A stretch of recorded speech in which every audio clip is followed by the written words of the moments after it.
Kawawa ang mga baby. Huh?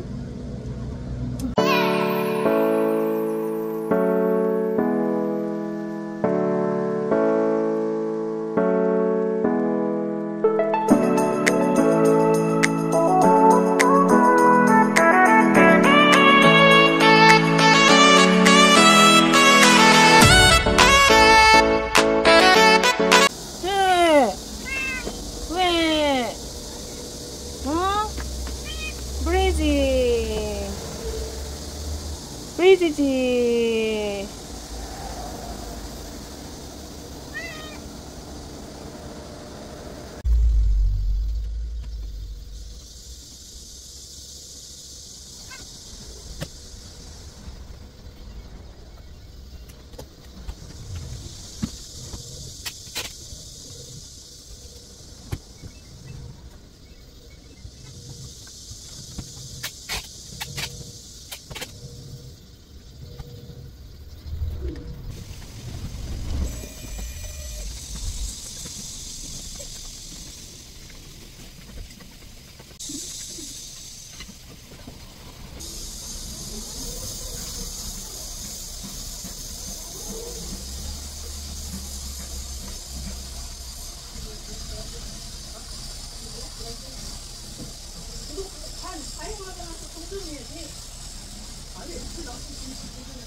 So, ayan na naman yung in-arrange ni Daddy Abdullah kanina. Ayan. So, nag-ano tayo, spin dryer. Spin dry. Para matanggal yung tubig sa loob. So, pagkatapos pala nito, pagdating ni Daddy Abdullah, huhugasan ko yung dala niya. Pagkatapos, bukas ko na i-spin dry. Baka bukas ko na din hugasan. Kasi, talagang today, kailangan na namin dalhin yung mga alaga namin, ang aming mga fur babies. Kailangan na talagang dalhin sa vet. Nag-overdue na.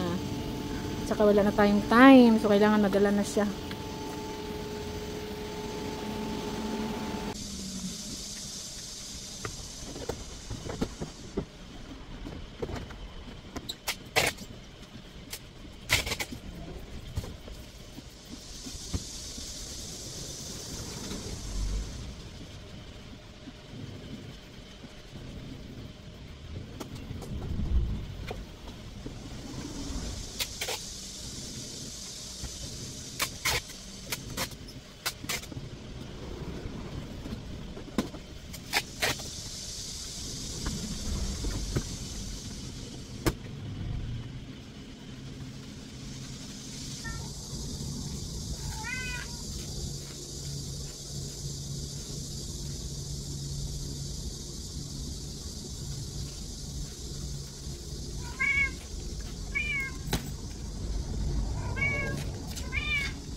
Kada.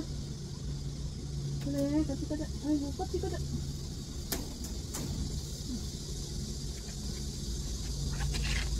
Ay, go. Kago si pa. Ay, buti na kago si pa. Ay, go.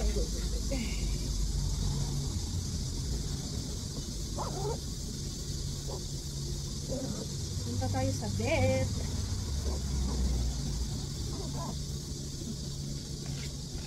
Breezy, yugi sa. Breezy, yugi. Atsa. Okay. May sino ka? Hmm? May sino ka? Sino ka? May gusto ka? Gusto ka?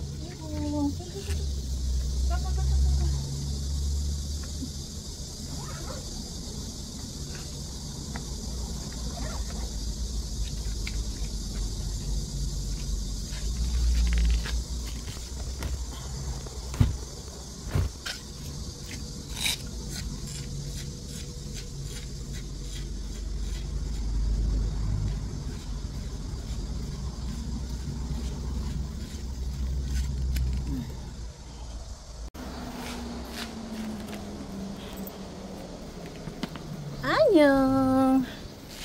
Kaca.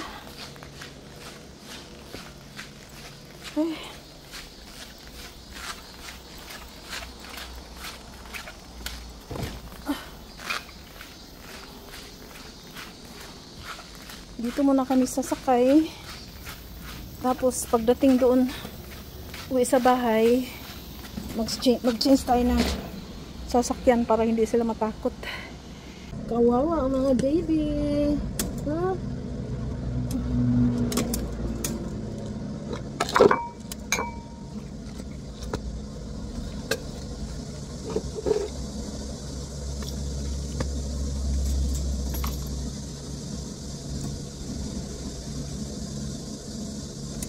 Nahilo sila, nahilo. Ay, kawawa.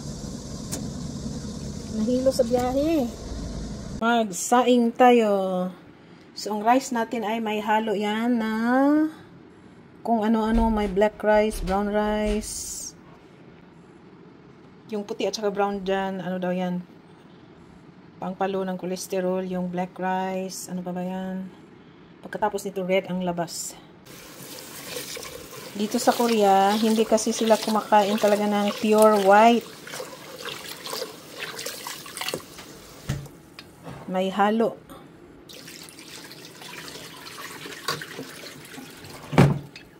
Ay, Diyos ko, alhamdulillah. Grabe ang trabaho namin today. Past 7 na, just got home.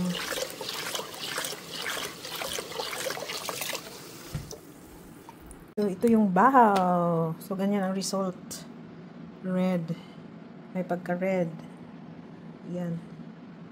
So, hindi po pure white talaga ang mga rice dito sa Korea. Pero, rice is rice. Unboxing muna tayo bago tayo matulog. Ayun.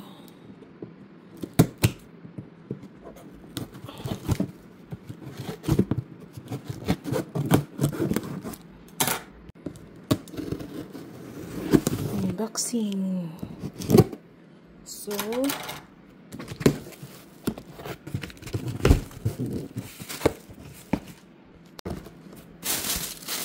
ay, ang laki.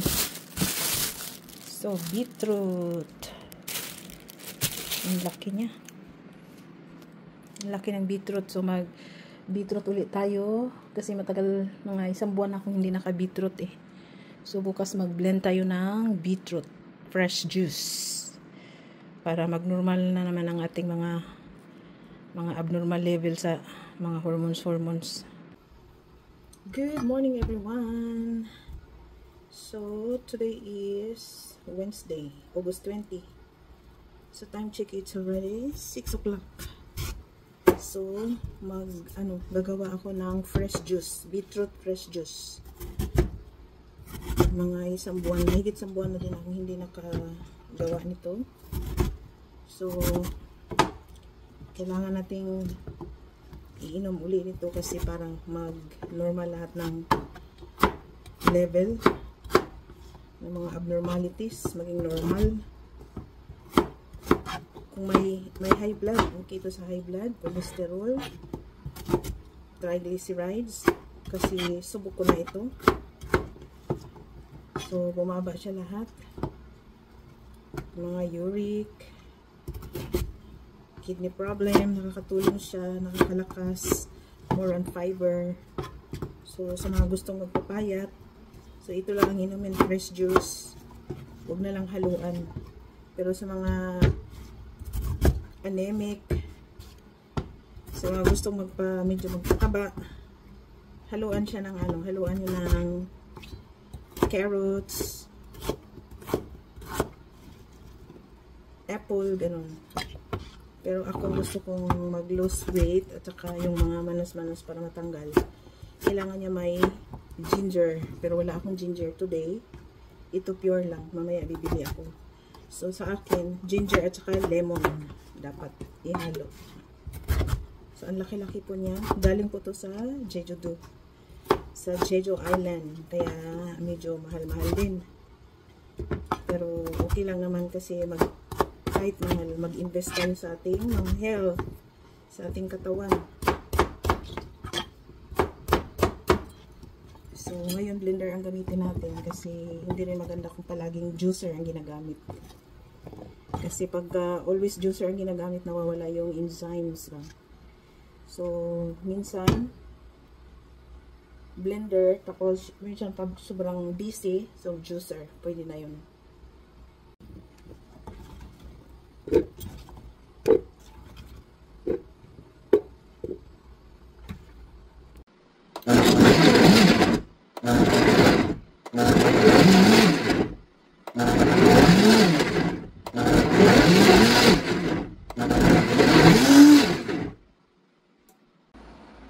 So, ayan na yung blended natin na beetroot.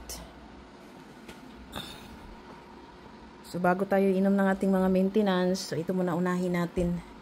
So, ito kay Daddy Abdullah. At saka sa akin, meron pang natira doon na konti. Uubusin ko yun. Bismillah.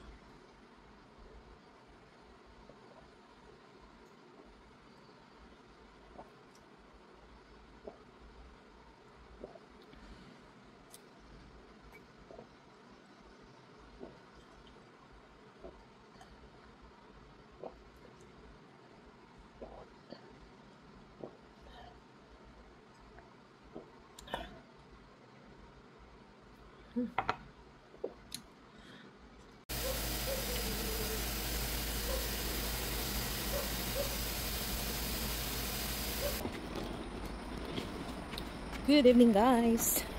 So today is Wednesday. Tapon na ng basura, mga box, mga boxes, mga papel. So time check, it's already 9:30 PM. Si MJ hindi pa nakauwi. Nag-soccer. Ayan. Paakyat na tayo.